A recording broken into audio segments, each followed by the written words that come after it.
Bismillahirrahmanirrahim. Assalamualaikum warahmatullahi wabarakatuh. Alhamdulillahi rabbil alamin.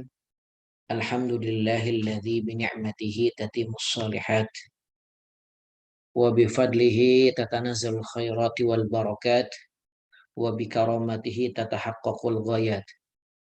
Asyhadu an la ilaha illallah wahdahu la syarikalah wa asyhadu anna sayyidana Muhammadan abduhu wa rasuluhu la nabiyya wa la rasula ba'da amma ba'd.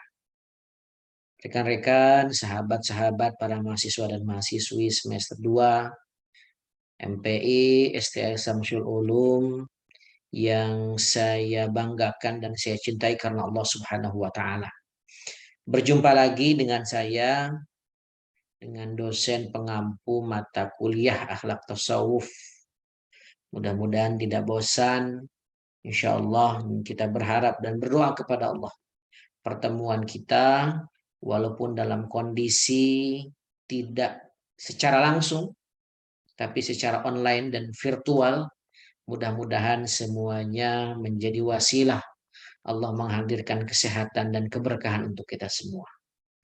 Teman-teman sekalian yang dimuliakan Allah Subhanahu wa taala, insya Allah pada perkuliahan kesempatan kali ini kita akan sama-sama bahas terkait dengan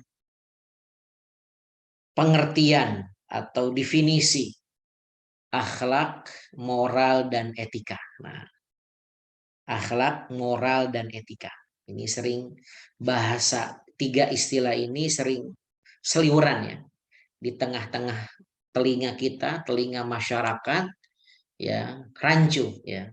Ada yang bilang tiga hal ini sama, ada yang bilang berbeda, ada yang samanya, ada yang berbedanya. Nanti kita akan kaji bersama. Teman-teman sekalian, kalau kita kaji lebih mendalam dan dihubungkan dengan konteks kalimat secara etimologi, secara bahasa. Kata moral, kata etika, dan kata akhlak ini memiliki pengertian yang berbeda. Tiga-tiganya memiliki pengertian yang berbeda. Kalau dilihat dari sisi konteks kalimat, jadi kata etimologi. Moral artinya ajaran tentang baik buruk yang diterima umum mengenai perbuatan, mengenai sikap, mengenai kewajiban dan budi pekerti. Jadi baik buruk yang diterima secara umum, ya gitu. Moral adalah istilah yang digunakan untuk menentukan batas-batas suatu sifat. Jadi moral untuk menentukan batas-batas suatu sifat, perangai, kehendak, pendapat atau perbuatan yang layak dikatakan benar atau salah, baik atau buruk. Nah, gitu ya. Tentunya benar atau salah, baik atau buruk versi moral ini ya adalah masyarakat secara umum, nilai-nilai secara umum. Ya, secara umum saja, tidak berbicara daerah, tidak berbicara ras, suku, termasuk agama dan sebagainya. Secara umum aja masyarakat. Sedangkan akhlak secara bahasanya adalah tingkah laku baik buruk, salah dan benar adalah penilaian yang dipandang dari sisi sudut hukum yang ada dalam ajaran agama. Ya tentunya kalau akhlak Islam ya agama Islam.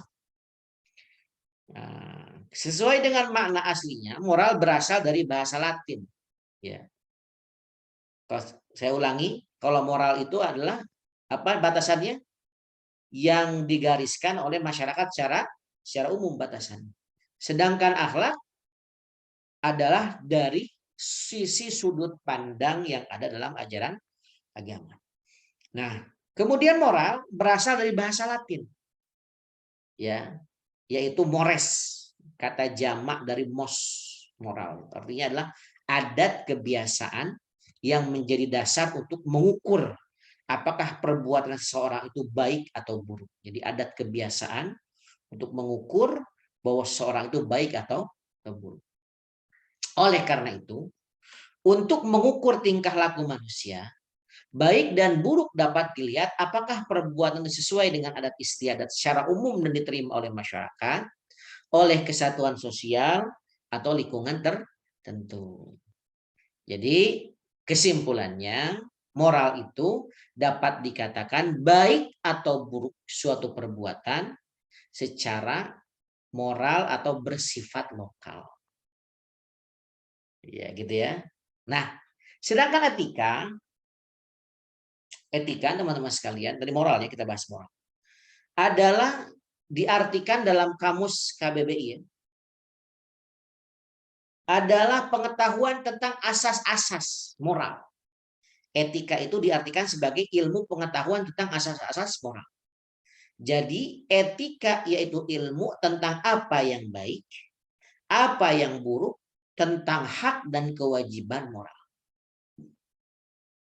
Nah, kata akhlak juga dapat diartikan sebagai perangai. Kata tersebut memiliki arti yang lebih mendalam karena telah menjadi sifat dan watak yang dimiliki oleh seseorang. Jadi akhlak ini lebih dalam dibandingkan moral dan etika. Perangai, kalau perangai kan bawaannya gitu. Dia orangnya mudah tersenyum, dia ngambekan, dia baperan, itu kan perangai. Sifat dan watak yang telah melekat pada diri pribadi akan menjadi kepribadian. Dapat juga dikatakan bahwa sebagai perangai adalah sifat dan watak yang menjadikan bawaan seseorang. Ya, pembentukan perangai ke arah baik dan buruk ditentukan oleh faktor dalam diri maupun dalam luar lingkungan. Ya, keluarga juga menjadi faktor pembentukan daripada perangai tersebut. Ya, bisa positif dan juga bisa negatif. Ya, itu bandingannya moral dengan akhlak, kemudian etika dengan akhlak. Nah, sekarang secara khusus akhlak. Akhlak adalah bentuk jamak dari khilqun atau khulukun. Kha lam qaf. Artinya budi pekerti, tingkah laku, perangai atau tabiat. Istilah akhlak mempunyai sinonim dengan etika dan moral. Ya, istilah akhlak ya. Etika dan moral berasal dari bahasa Latin ya yang tadi dibahas. Ethos artinya kebiasaan, mores artinya kebiasaan. Ya, etika juga kebiasaan, mores atau moral juga kebiasaan. Kata akhlak berasal dari kata khalaqa yang artinya menciptakan. Khalik pencipta atau Tuhan, sedangkan makhluk yang diciptakan. Sedangkan khalaq maknanya penciptaan. Kata khalaqa yang mempunyai kata yang seakar dengan mengandung maksud bahwa akhlak merupakan jalinan yang mengikat atas kehendak Tuhan dan manusia. Jadi antara khalik, antara makhluk, antara khalaq, antara akhlak, itu akar katanya sama. Jadi apa intinya? Merupakan jalinan yang mengikat atas kehendak Tuhan dan manusia. Pada makna lain, kata akhlak dapat diartikan sebagai tata perilaku seseorang terhadap orang lain. Subhanallah ya. Jika perilaku maupun tindakan tersebut didasarkan atas kehendak khalik, maka hal itu disebut dengan akhlak yang hakiki. Jadi bagaimana seseorang memperlakukan orang lain berdasarkan atas garis aturan yang digariskan oleh sang khalik yaitu Allah, maka itu adalah akhlak yang benar-benar, akhlak yang hakiki, akhlak yang mahmudah kata istilah. Gitu ya. Oleh karena itu, akhlak dapat dimaknai tata aturan atau norma kepribadian dan perilaku yang mengatur hubungan antar sesama manusia, juga bisa mengatur hubungan antar manusia dengan Tuhan, juga mengatur manusia dengan lingkungannya. Ya, makanya ada istilah hablum minallah. Ya, akhlak kita kepada hablum minallah, kepada Allah, kepada Tuhan yang menciptakan, sang Khalik yang menciptakan kita. Atau akhlak kepada sesama makhluk atau hablum minan nas. Kemudian hablum minal ala. Kemudian akhlak terhadap alam semesta. Ya, gitu ya. Antara etika, moral dengan akhlak. Nah, sekarang kita kaji pengertian akhlak secara terminologi, ya, secara terminologi atau secara definisinya, secara istilah. Kalau tadi logotan, sekarang istilahan.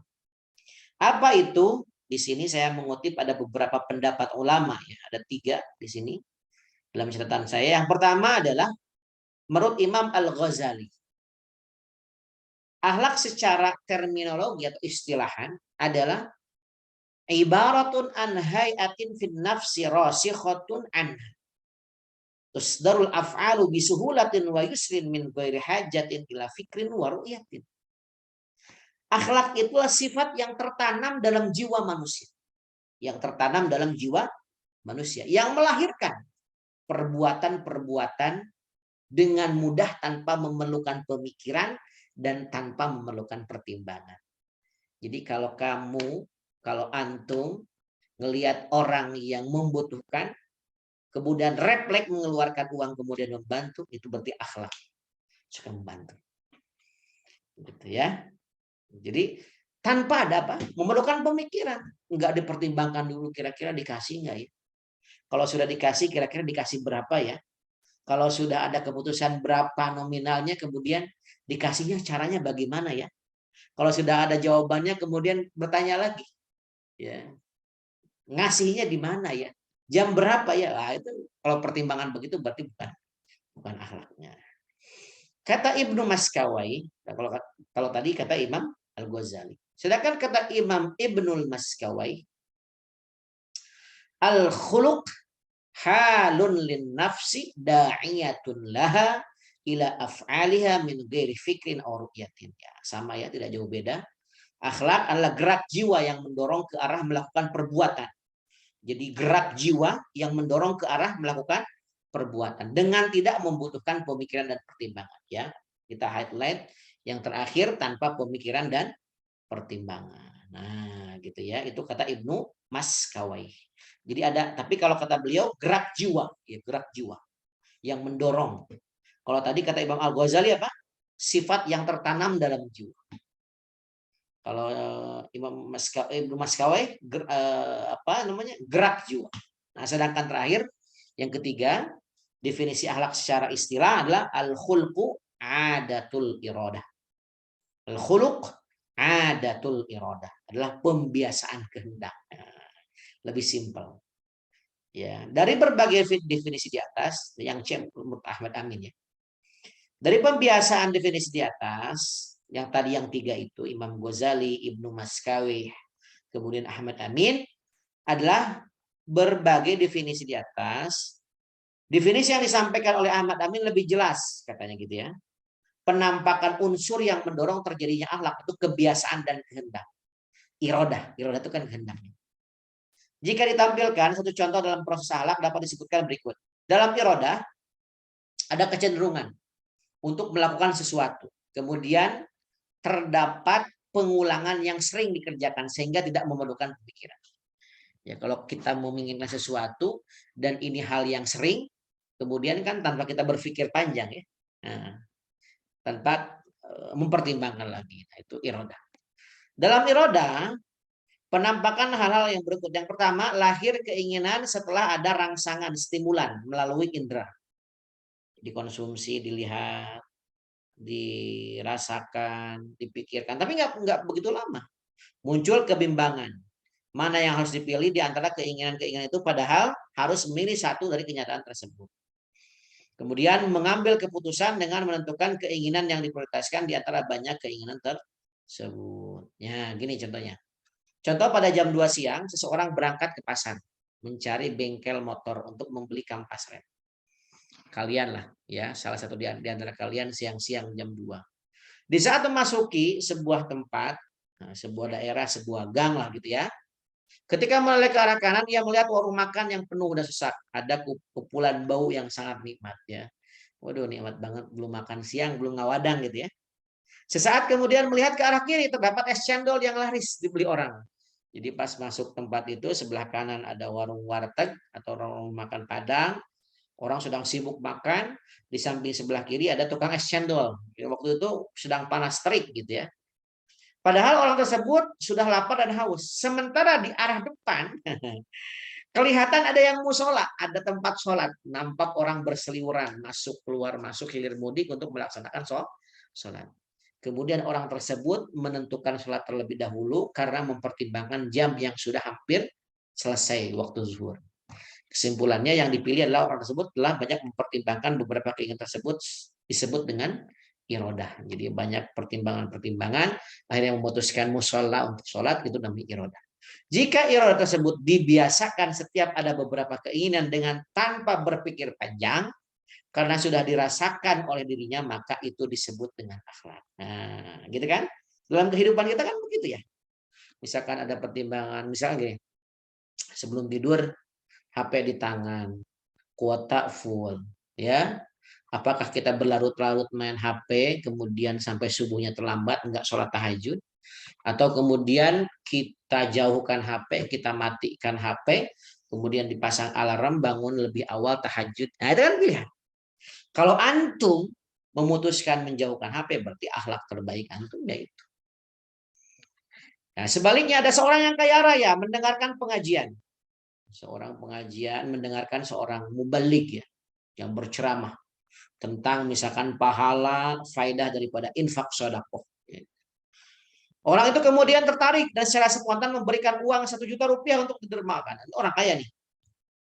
Orang tersebut belum termasuk dermawan karena pemberiannya ada dorongan dari luar. Nah, katanya belum termasuk dermawan. Akhlaknya akhlak belum dermawan.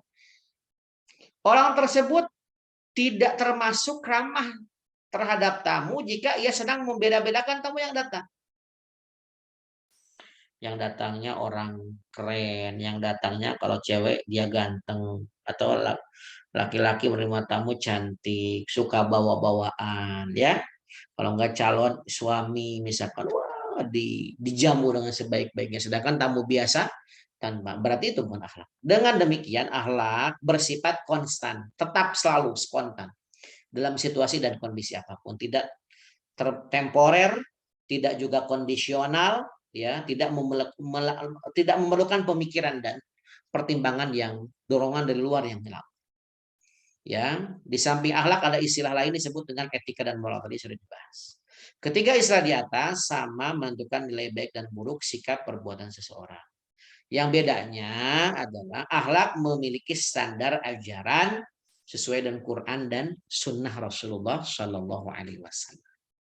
Etika bersandar kepada akar pikiran, sedangkan moral bersumber kepada adat kebiasaan yang berlaku di masyarakat. Saya ulangi. Kalau akhlak bersandar kepada Quran dan Sunnah Rasulullah. Sudah mencontohkan banyak sekali Rasulullah. Ya Rasulullah itu karena khuluqul Quran. Akhlak Quran berjalan ya Rasulullah.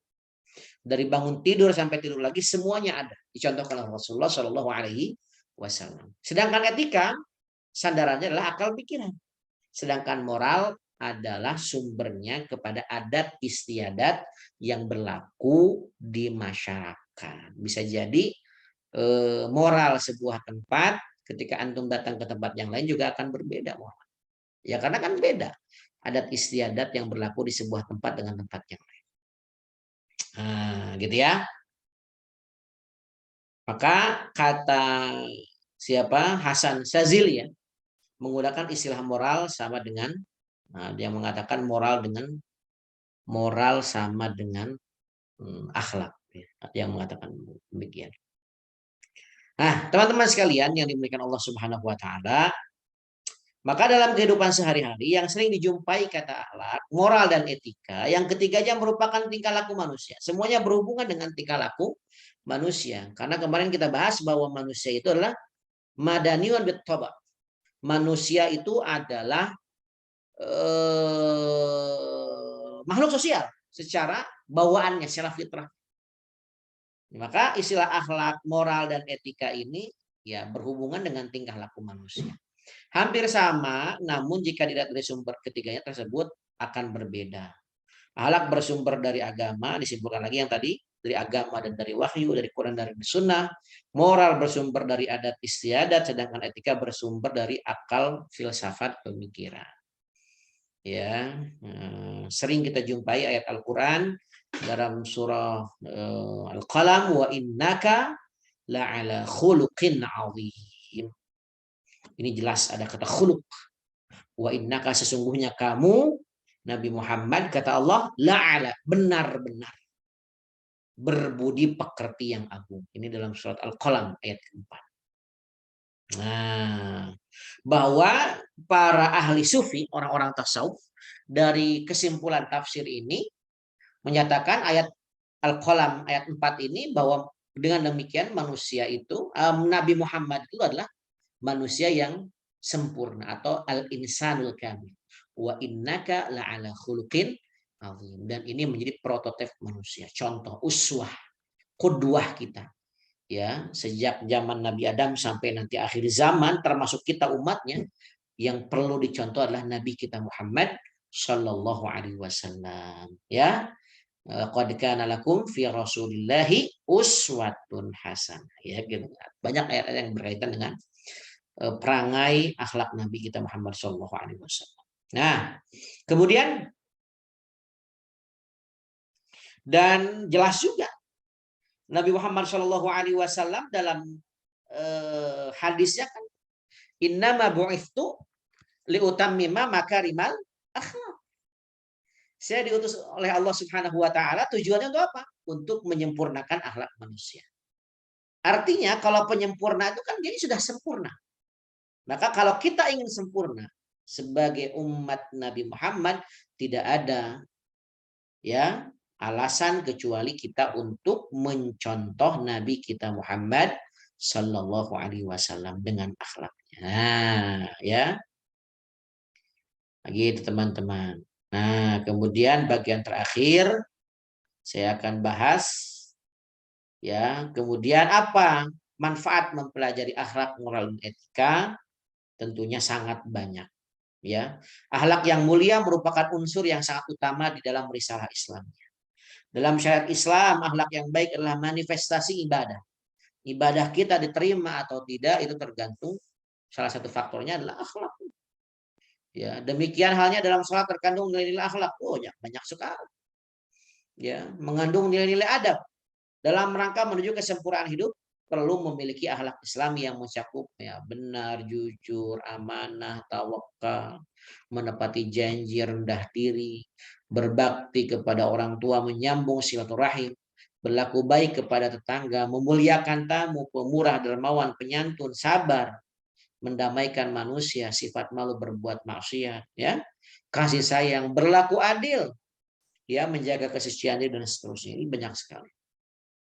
Dalam memperhatikan urgensi dari kajian akhlak karimah dalam kehidupan, maka kita kembali kepada Quran sebagai pijakan kita, kemudian kembali kepada hadis-hadis Rasulullah yang menceritakan sunnah-sunnah Nabi dalam penegakan akhlak. Menurut Syekh Muhammad Al-Ghazali, teman-teman sekalian, apa yang kita saksikan pada saat ini umat Islam membaca Al-Quran hanya dikarenakan mengharap ibadah tanpa analisis kritis dan menghayati maknanya secara mendalam, apa yang terkandung di balik pernyataan ayat-ayatnya, maka dari manakah kita mengambil pelajaran jika tidak menghayati makna secara mendalam atau minimal mengerti maksud tujuan dijadikannya tujuan tuntunan secara prinsip yang dibutuhkan oleh umat Islam secara individu maupun sosial. Berangkat dari kesadaran ini, umat Islam akan mampu mengisi kekosongan dalam hal kemanusiaan sekaligus membimbing ke jalan yang baik. Maka bukan hanya sebatas membaca, tapi juga harus ya mampu mengambil ibrah, mengambil pelajaran, mengambil inti kandungan makna utama yang terdapat dalam ayat-ayat Al-Quran. Ya, hubungan pendidikan karakter, akhlak, moral, dan etika juga ini perlu kita kaji dan yang berhubungan dengan Al-Quran, dengan sunnah Rasulullah SAW. Dan ada yang menarik teman-teman sekalian, dalam pendidikan karakternya, hubungannya dengan akhlak, moral, dan etika. Ini kalau dilihat dari pasal 1 ya, Undang-Undang Diknas tahun 2003 menyatakan bahwa tujuan pendidikan nasional mengembangkan potensi peserta didik untuk memiliki kecerdasan, kepribadian, akhlak mulia. Nah, jelas akhlak mulia. Akhlak mulia itu ya sandarannya Quran dan Sunnah.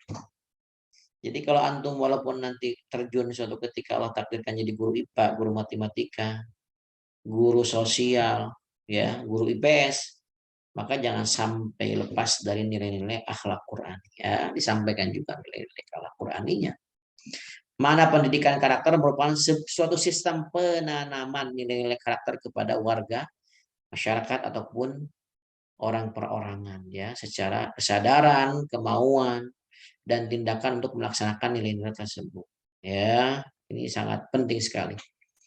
Pendidikan karakter atau konfigurasi karakter dalam konteks totalitas psikologis, sosial kultural tersebut dikelompokkan dalam yang pertama adalah olah hati, ya olah pikir, olah raga, olah rasa dan olah karsa. Nah, ini menarik sekali ya yang ditulis dalam Badan Litbang Pusat Kurikulum dan Pembukuan ya Kemendiknas.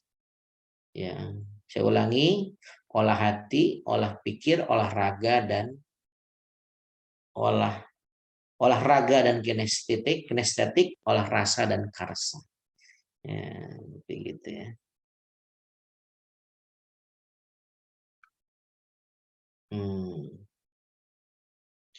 Maka penting sekali lagi pembelajaran akhlak tasawuf ini ya termasuk dalam konteks dunia kependidikan.